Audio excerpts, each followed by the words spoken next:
Hello everyone, स्वागत है आप सभी का इस वीडियो में। तो अभी इस वीडियो में हम लोग पढ़ने वाले हैं केमिकल मेथड ऑफ रिफाइनिंग के बारे में, जिसमें हम मेन पढ़ेंगे फायर रिफाइनिंग के बारे में। ठीक है, तो ये रिफाइनिंग प्रोसेस का मेरा थर्ड वीडियो है।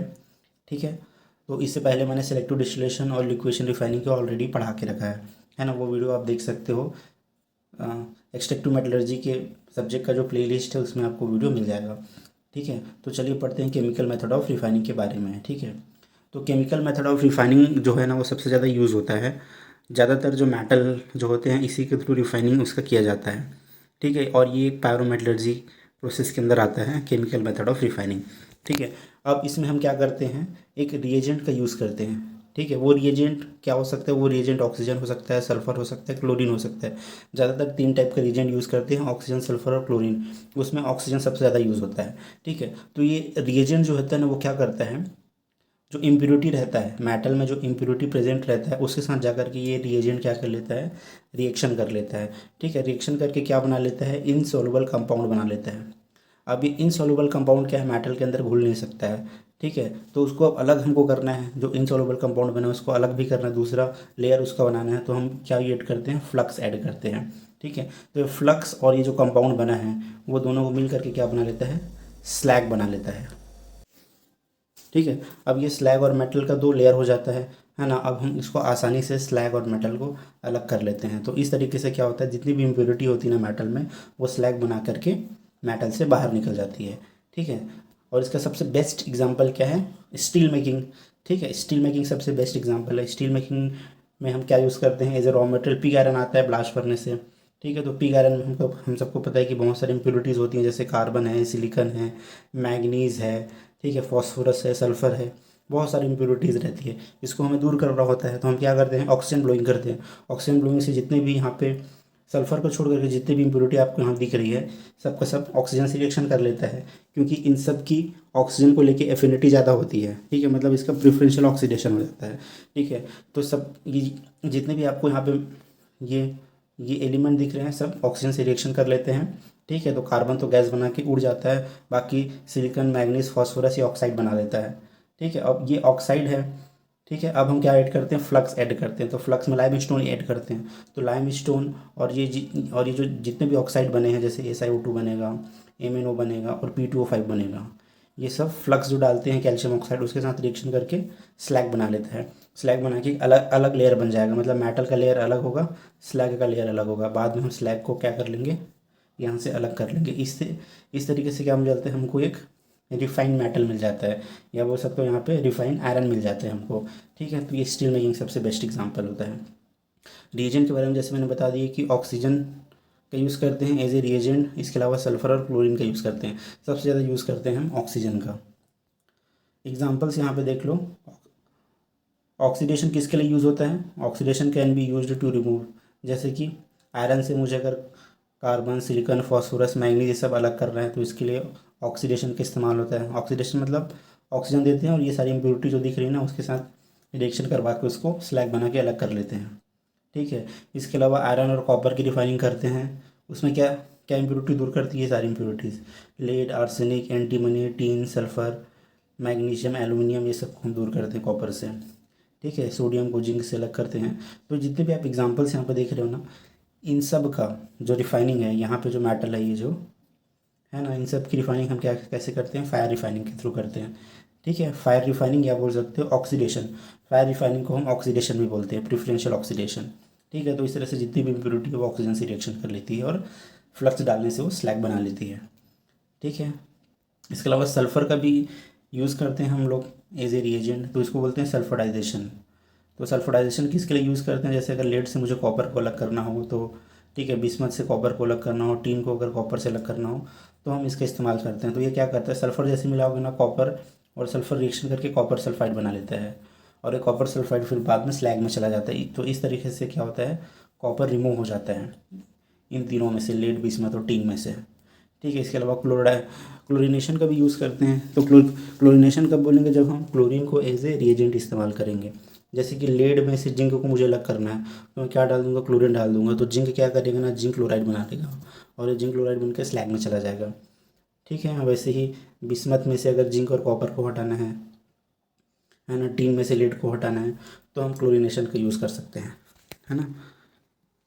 और इसमें मेन वाइडली जो एप्लीकेशन होता है ना, वो आयरन मेकिंग और कॉपर मेकिंग में सबसे ज़्यादा होता है। आयरन के प्रोडक्शन में और कॉपर के प्रोडक्शन में सबसे ज़्यादा यूज़ होता है केमिकल मेथड का, ठीक है, या बोल सकते हो फायर रिफाइनिंग का। नेक्स्ट वही हमारा टॉपिक फायर रिफाइनिंग, ठीक है।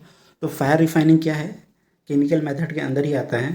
फायर रिफाइनिंग एक अलग से नाम है ऑक्सीडेशन के लिए। अगर हम ऑक्सीजन को एज ए रिएजेंट इस्तेमाल करते हैं तो उसको हम अलग नाम दे दिए, उसको हम बोल देते हैं फायर रिफाइनिंग, ठीक है। बाकी कुछ अलग नहीं है, खाली हम अगर ऑक्सीजन को एज ए रिएजेंट यूज़ कर रहे हैं, है ना, तो हम उसको क्या बोल देते हैं, फायर रिफाइनिंग बोल देते हैं, ठीक है। तो फायर रिफाइनिंग कब काम आएगा, जब जितनी भी इम्प्योरिटी है मेटल के अंदर उसकी एफिनिटी क्या होगी, ऑक्सीजन को लेके ज़्यादा होगी। जैसे मैंने अभी आपको बहुत अच्छा एग्जांपल दिया था स्टील प्रोडक्शन का, है ना। तो फायर रिफाइनिंग के थ्रू हम लोग आयरन, लीड और टीन और कॉपर इन सब का रिफाइनिंग करते हैं। आयरन का करते हैं, लीड का करते हैं, टीन का और कॉपर का, ठीक है। तो इसमें आपको एग्जांपल्स में दिखा देता हूँ। ये जैसे कि एक है फायर रिफाइनिंग के लिए स्टील मेकिंग कन्वर्टर, ये इसका नाम है एलडी कन्वर्टर, ठीक है। तो एलडी कन्वर्टर में हम क्या डालते हैं, शुरू में पिग आयरन डालते हैं, पिग आयरन डालते हैं, उसके बाद एक ऐसे एक ऑक्सीजन लेंस होता है, ठीक है। इस ऑक्सीजन लेंस के थ्रू हम लोग क्या देते हैं, प्योर ऑक्सीजन देते हैं, ठीक है। तो ज़रूरी नहीं है कि सभी के केस में आपको प्योर ऑक्सीजन ही देना है, ठीक है। जैसे कॉपर के केस में हम क्या देते हैं, एटमॉस्फेरिक एयर देते हैं। तो एटमॉस्फेरिक एयर में जो ऑक्सीजन रहता है ना, वही वो यूटिलाइज हो जाता है। लेकिन स्टील मेकिंग के केस में क्या होता है, ज़्यादातर हम लोग 100% ऑक्सीजन प्रोवाइड करते हैं, ठीक है। पहले होता था बेसिमर कन्वर्टर एक आता था, उसमें हम लोग प्योर ऑक्सीजन की जगह हवा का इस्तेमाल करते थे, ठीक है, एयर का यूज़ करते थे। लेकिन बाद में उसको रिप्लेस कर दिए प्योर ऑक्सीजन से। तो देखो यहाँ पे हम सबसे पहले क्या डालते हैं, पी कारण डालते हैं, और इधर से हम ऑक्सीजन लेंस से प्योर ऑक्सीजन देते हैं। तो ये क्या करता है, जितने भी इम्प्योरिटीज़ होती है ना, उसको ऑक्सीडाइज कर देते हैं ऑक्सीजन, और ऑक्सीडाइज करके एक अलग लेयर बना देता है, अलग कंपाउंड बन गया, मतलब ऑक्साइड बन गया। फिर फ्लक्स डाल देते हैं ना, तो फ्लक्स क्या करता है, उसके साथ स्लैग बना लेता है। जैसे मान लीजिए सिलिकॉन है, तो सिलिकॉन ऑक्सीजन से रिएक्शन करके क्या बना लिया, SiO2 बना लिया। अब हम क्या करेंगे, फ्लक्स ऐड कर देंगे कैल्शियम ऑक्साइड, ये दोनों रिएक्शन करके क्या बना लेगा, कैल्शियम सिलिकेट बना लेगा। यही कैल्शियम सिलिकेट क्या है, स्लैग है। तो इसमें दो लेयर बन जाएगा, अंदर में एक स्टील का लेयर बन जाएगा, ऊपर एक स्लैग का लेयर बन जाएगा। बाद में जब हम पूरा ऑक्साइड स्लैग बन जाएगा, फिर बाद में हम इसको टिल्ट करके स्लैग अलग कर लेंगे, मेटल अलग कर लेंगे, ठीक है। बहुत ही सिंपल होता है फायर रिफाइनिंग प्रोसेस। दूसरा एग्जांपल है आपका कॉपर रिफाइनिंग का। तो ये कॉपर रिफाइनिंग के लिए ना, ये रिवर्बरेटरी फर्नेस का यूज़ किया जाता है।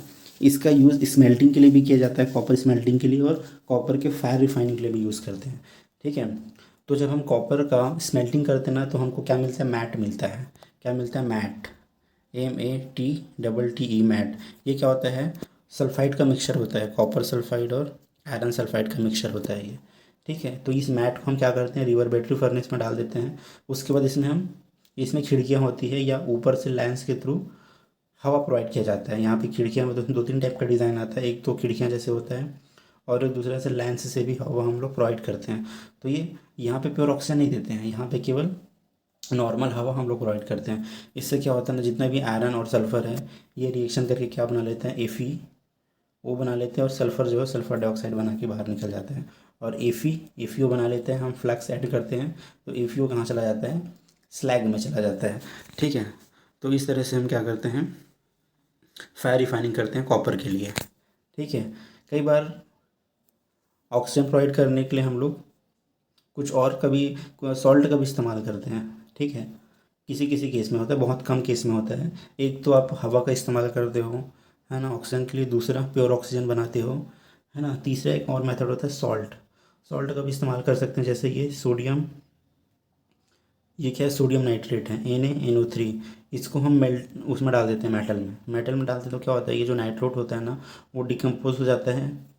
क्योंकि अब वो आप कहाँ डाल रहे हो, मोल्टन मेटल में डाल रहे हो उसको, तो ये तुरंत जाके क्या हो जाएगा, मेल्ट हो जाएगा। तो मेल्ट होने के कारण ये क्या देगा, इसमें जो ऑक्सीजन है ना, O3, ये ऑक्सीजन को रिलीज़ करेगा। अब यही ऑक्सीजन काम आएगा किसके लिए, ऑक्सीडेशन के लिए, ठीक है। साथ में फ्लक्स भी ऐड करेंगे, तो इससे क्या बना लेगा, स्लैग बन जाएगा, ठीक है।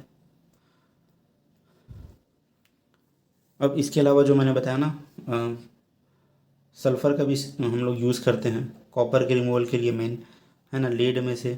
लीड में से कॉपर अलग करना है, तो हम सल्फ़र का इस्तेमाल करते हैं एज ए रिएजेंट। तो ये सल्फ़र क्या करता है, कॉपर से रिएक्शन करके कॉपर सल्फाइड बना लेते हैं, ठीक है।